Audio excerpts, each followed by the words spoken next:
কেমন আছেন? আশা করি ভালো আছেন। দেখেন, ওরা আমার কাপড় চোপড় দিছে, ইউনিফর্ম। কালকে সব কাপড় ধুয়ে দিছি, মাথার হেজাব টেজাব সহ ধুয়ে দিছি।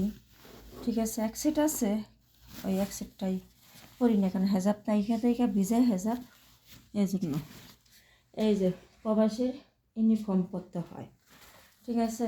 ইউনিফর্ম ছাড়া কোনো কাজ করতে দেবে না। এই যে দেখেন, বাংলাদেশের ড্রেস পরছি। এটা কী প্রবলেম, কী সমস্যা জানি না, আল্লাহ মালিক জানে। এখন ম্যাডাম ঘুমে থেকে উঠছে, ওঠার পরে দেখছে এই ড্রেস পরা। হ্যাঁ, তুই এই ড্রেস পরছিস কেন? তোর বললাম যে আমি ধুয়ে দিছি, ড্রেসগুলো ময়লা হয়েছে। 3টা ড্রেসই ধুয়ে দিছিস?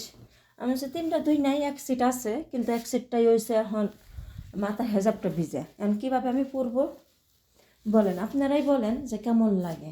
এই যে হেজাবটা পুরাটা ভিজা, একটু শুকায় নাই, এটা আমি কীভাবে শুকাবো? এখন এই একটা কি আর ওই মেশিনে দিয়ে শুকানো যাইব? সেটা বলেন আপনারা। আমি ড্রেস পাল্টাবো, কী আর বলবো, দুঃখের কথা। প্রবাসেও মানে আমাদের কার শান্তি নাই।